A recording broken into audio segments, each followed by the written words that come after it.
नमस्कार साथियों, हमारे YouTube चैनल द्रोणा पीसीएस में आपका स्वागत है। अपने टॉपिक चल रहा था उपसर्ग। उपसर्गों में हमने हिंदी के कर लिए हैं, संस्कृत के कर लिए हैं। अपने जो चल रहा था वो संस्कृत के अव्यय उपसर्ग चल रहे थे, उनके बारे में अपनी चर्चा करते हैं। उनके बारे में हम चर्चा करेंगे जो कि संस्कृत से निकले हैं और वो हिंदी में है। और इन शब्दों का प्रयोग, जो भी शब्द है, जो भी उपसर्ग है, वो किस में प्रयोग होते हैं? हिंदी में प्रयोग होते हैं। किस में प्रयोग होते हैं? हिंदी में प्रयोग होते हैं। तो देखते हैं उपसर्ग।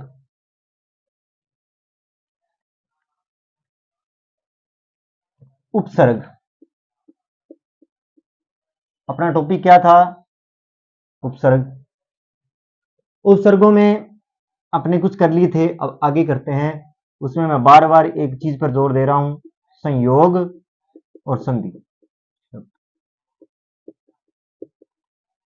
इसका परिवर्तन नहीं होता है, परिवर्तन होता है, इतना ध्यान रखना है। ठीक है, इन चीजों का विशेष रूप से अपने क्या रखना है? ध्यान रखना है। ये शब्दांश होते हैं, ये प्रतंत्र होते हैं। ये शब्द के प्रारंभ में जुड़ के अर्थ में क्या करते हैं? परिवर्तन करते हैं। ये चीजें किसमें आएगी? उपसर्गों के अंदर। मात्राएं कैसी होती हैं? छोटी होती हैं। ये चीजें किसके लिए हैं? उपसर्गों के लिए। तो पहला कर्म संख्या लिखेंगे अपने, कर्म संख्या। उसके बाद में उपसर्ग, उसके बाद में उसका अर्थ, और उसके बाद में मैं लिखूंगा संयोग या संधि शब्द। संधि शब्द संस्कृत के उपसर्ग, संस्कृत अव्यय के उपसर्ग, अव्यय उपसर्ग, इनके बारे में चर्चा कर रहे थे।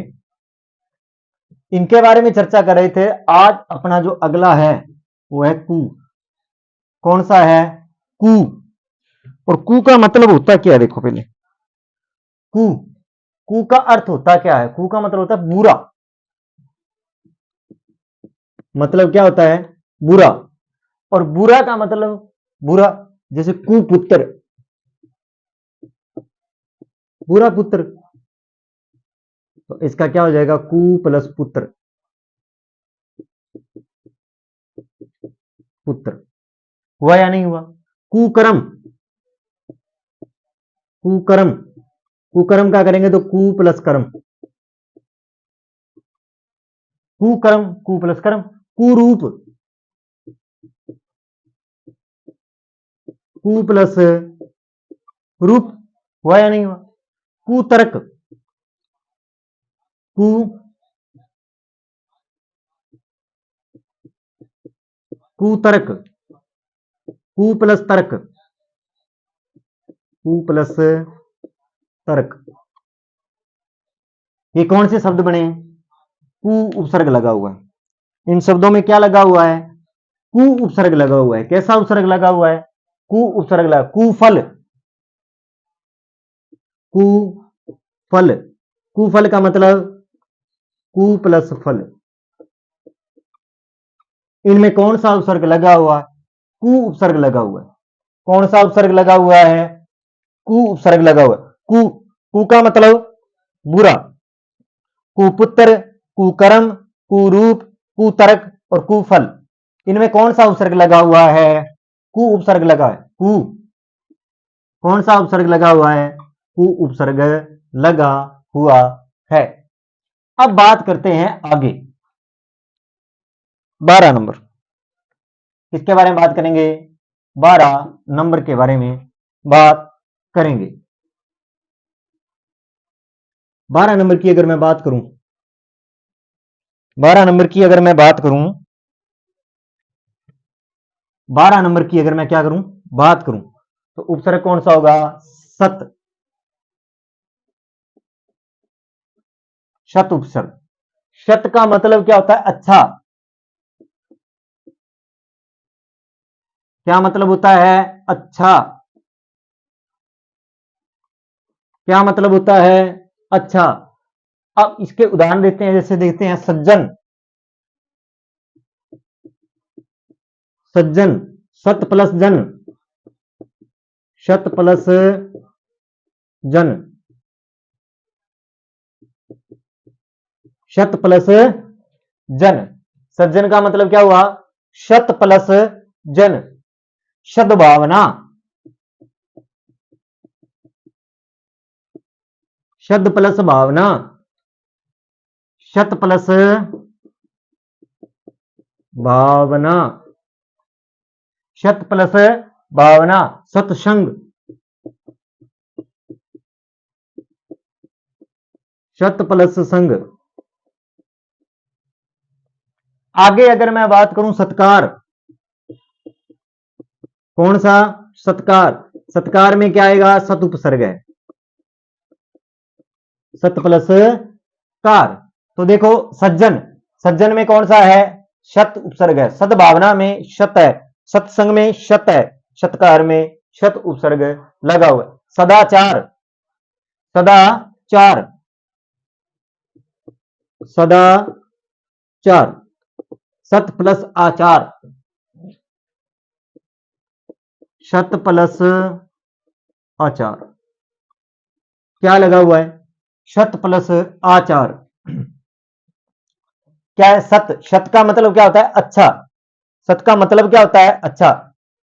सज्जन, शत प्लस जन, शत भावना, सत प्लस भावना, सत्संग, सत प्लस संग, सत्कार, सत प्लस कार, सदाचार, सत प्लस आचार। ये किसके बारे में है? कौन सा उपसर्ग है? शत। शत का मतलब अच्छा। सज्जन, सज्जन में कौन सा उपसर्ग है? शत है। सद्भावना में शत है, सत्संग में शत उपसर्ग लगा हुआ है, सत्कार में शत लगा हुआ है, सदाचार में शत उपसर्ग लगा हुआ है। ये उदाहरण किसके हैं? शत उपसर्ग के उदाहरण है। अब बात करते हैं अगले उपसर्ग के बारे में। अगले उपसर्ग के बारे में बात करते हैं। क्या करेंगे? अगले उपसर्ग के बारे में चर्चा करेंगे। अगले उपसर्ग के बारे में क्या करेंगे? चर्चा करेंगे। अगला जो उपसर्ग है आपका, वो है तत्। जो भी उपसर्ग है 13 नंबर, तत्। कौन सा उपसर्ग है? तत्। उपसर्ग का नाम क्या है? तत्। तत् का मतलब होता है उसका। तत् का मतलब क्या होता है? उसका। उसका मतलब क्या होता है? तन्मय, तन्मय,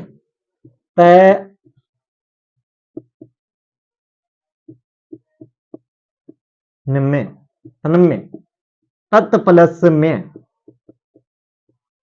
ये होगा। इसमें कौन सा उपसर्ग लगा हुआ है? तत् उपसर्ग लगा। तत्सम, कौन सा उपसर्ग है? तत् उपसर्ग लगा हुआ है, तत् प्लस सम। आगे अगर मैं इसके बारे में बात करूं, तद्भव, तद्भव, तत् प्लस भव। इसमें भी कौन सा उपसर्ग लगा हुआ है?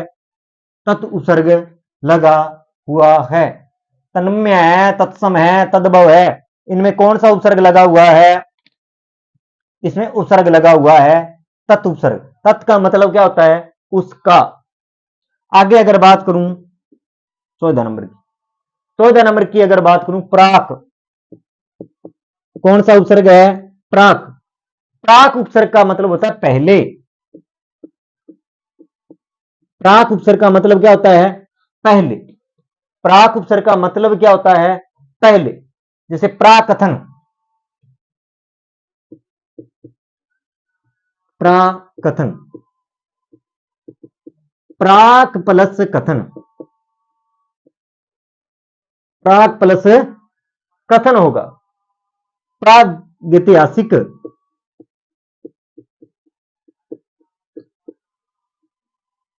प्रागैतिहासिक, प्रागैतिहासिक, प्राग प्लस ऐतिहासिक,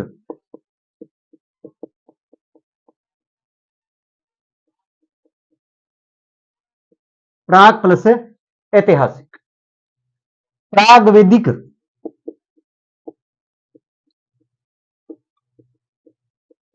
प्राक प्लस वैदिक,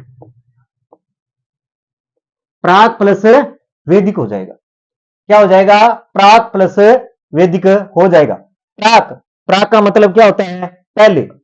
प्राक प्लस कथन, प्राग ऐतिहासिक, प्राग प्लस ऐतिहासिक, प्राग वैदिक, प्राग वैदिक हो जाएगा। तो ये कौन सा हुआ? प्राग। प्राग का मतलब क्या होता है? पहले होता है। और ये इसके क्या है?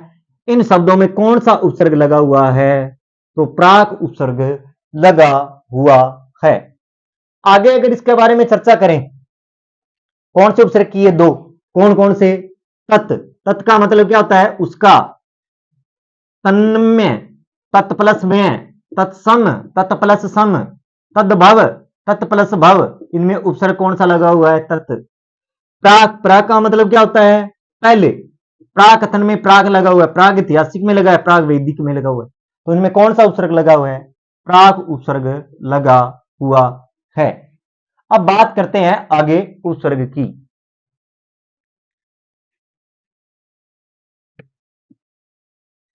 पंद्रह नंबर,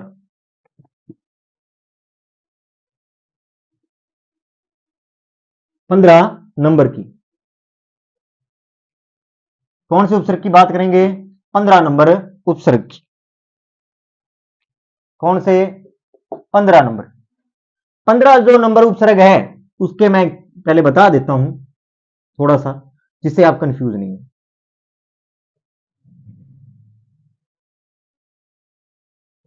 इसके बारे में चर्चा करते हैं। देखें, सम और सम,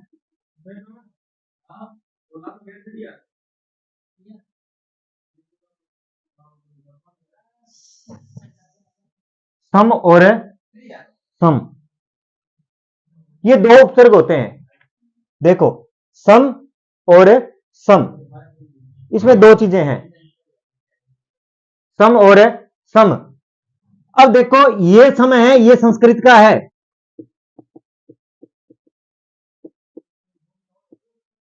और एक सम है ये देखो अपने हिंदी में भी आते हैं।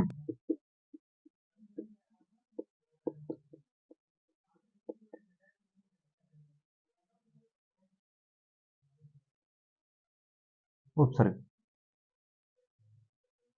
हिंदी का उपसर्ग, और सम संस्कृत का। आपने संस्कृत के उपसर्ग में देखा था, सम आया था विषम के अंदर। आप अगर ट्रिक पढ़ चुके हो तो विषम,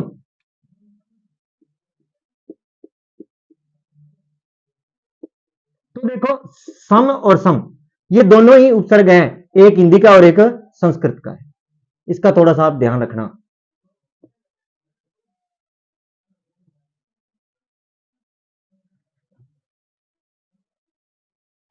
अब बात करें सम की, एक सम यहां भी है, सम और एक सम वो भी था। अब देखो, सम, सम का मतलब होता है समान, बराबर।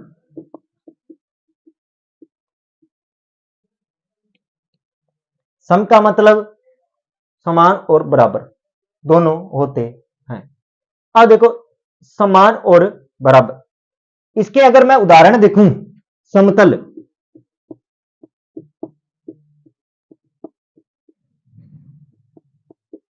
समतल, ये आप हिंदी में भी यूज कर सकते हो क्योंकि ये हिंदी का उपसर्ग है। समकोण, सम प्लस कोण, सम प्लस कोण, समक्ष,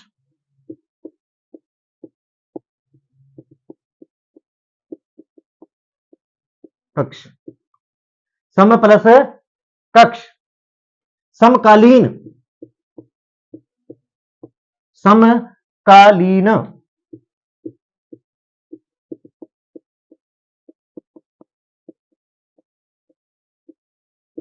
सम प्लस कालीन।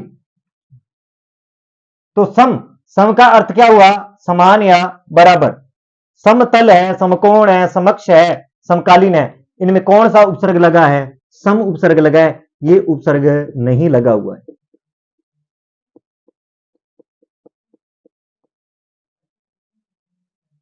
इस चीज का आप विशेष रूप से क्या रखना, ध्यान रखना।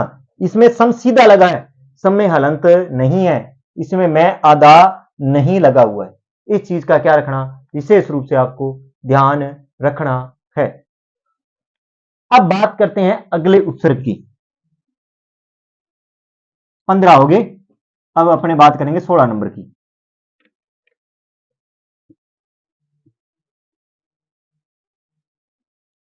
अब आगे बात करता हूं पूरा।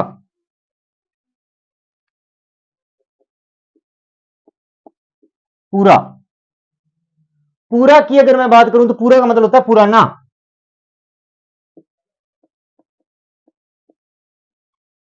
पूरा का मतलब क्या है यहां से, पुराना। पुराना का मतलब पूरा तत्व।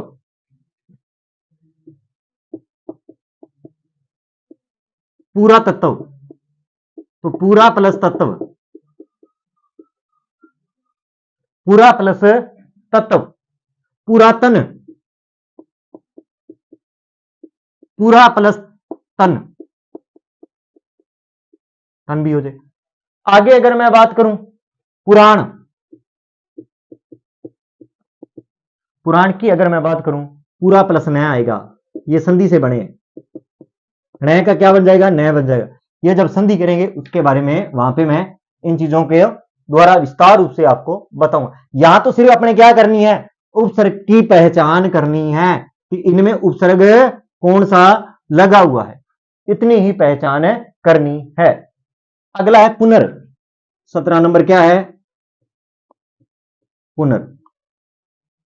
पुनर का मतलब होता है बार बार।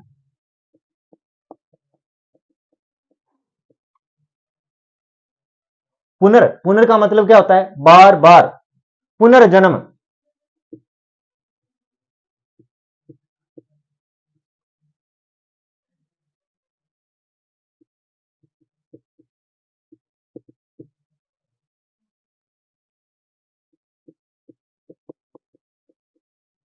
जन्म, पुनर प्लस जन्म। पुनरपि, पुनरा, पुनरपि,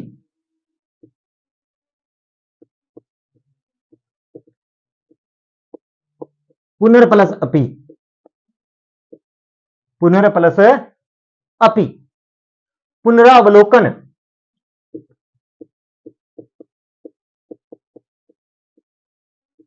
पुनरावलोकन, पुनर प्लस अव प्लस लोकन, पुनर प्लस अव प्लस लोकन, पुनर प्लस अव प्लस लोकन। ये मुख्य रूप से शब्द बना है। क्या बना है, शब्द बना है कि पूरा मतलब पूरा।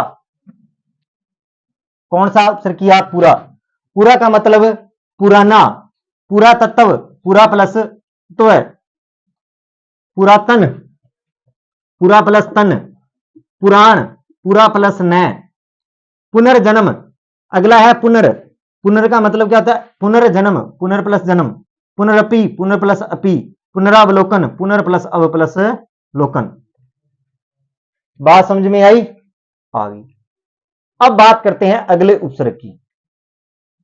कौन से उपसर्ग की, अगले उपसर्ग के बारे में चर्चा करते हैं।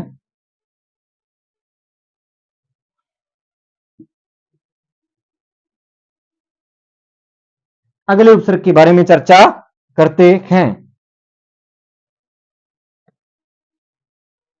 अगले उपसर्ग के बारे में अगर मैं चर्चा करूं तो अगला उपसर्ग है अंतर। 18 नंबर है अंतर। कौन सा, अंतर। नीचे हलंत लगा हुआ है, ये ध्यान रखना आप। इसका मतलब है के भीतर।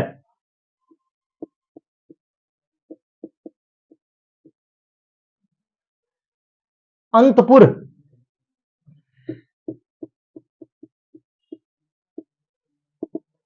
अंतपुर, अंत प्लस पुर, प्लस पुर। बात समझ में, अंतकरण, अंतःकरण, इसमें उपसर्ग कौन सा आ जाएगा? करण का आ जाएगा। बात समझ में आई? अंतर्गत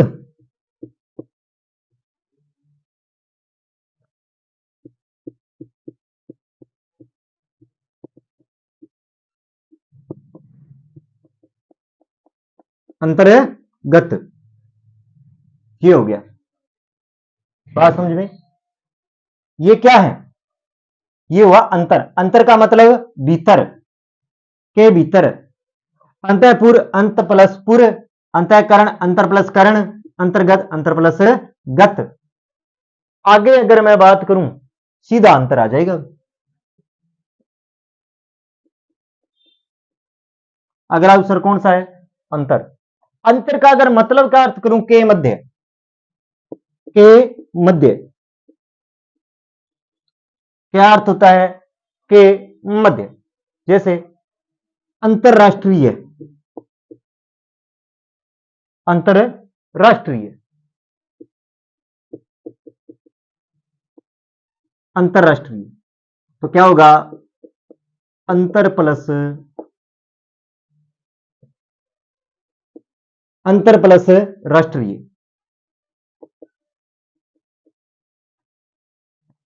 इसी प्रकार अगर मैं देखूं अंतरजातीय,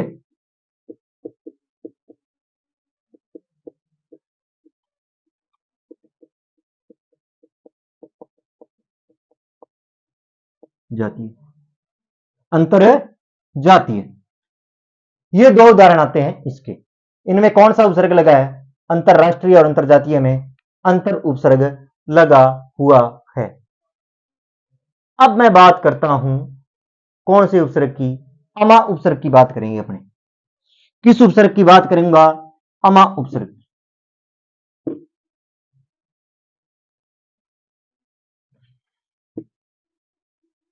कौन से उपसर्ग के बारे में चर्चा करेंगे आज? अगला उपसर्ग है अमा।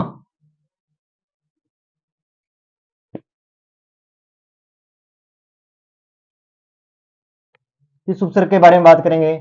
अमा उपसर्ग के बारे में। किसके बारे में बात करेंगे? अमा उपसर्ग के बारे में। अमा उपसर्ग के बारे में 20 नंबर। अमा, अमा, अमा का अर्थ कहते हैं पास या निकट, पास या निकट। अर्थ क्या होता है? पास या निकट होता है। अमावस्या, अमावस्या ये वेरी इंपॉर्टेंट उदाहरण है। अमा प्लस वस्या,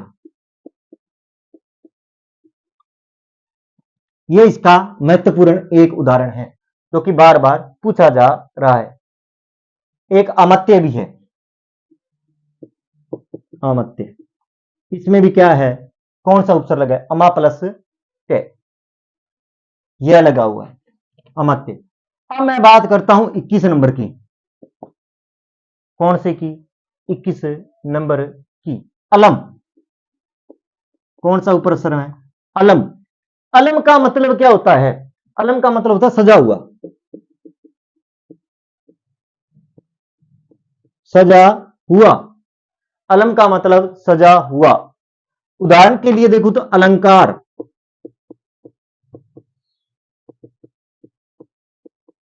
अलम प्लस कार, अलम प्लस कार, अलंकरण।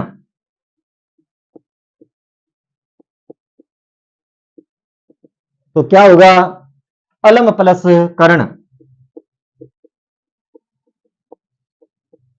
अलम प्लस कर्ण। हुआ या नहीं हुआ? हुआ। आगे बात करूंगा 21 नंबर की। तो देखो अमा का मतलब क्या था? पास या निकट। इसका क्या है? अमावस्या और अमत्य। अलम का मतलब होता है सजा हुआ, अलंकार, अलम प्लस कार, अलंकरण का मतलब अलम प्लस करण। अब अपने बात करते हैं इसके अगले उपसर्ग के बारे में।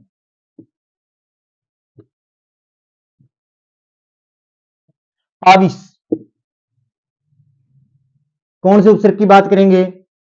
आविश उपसर्ग के बारे में चर्चा करेंगे।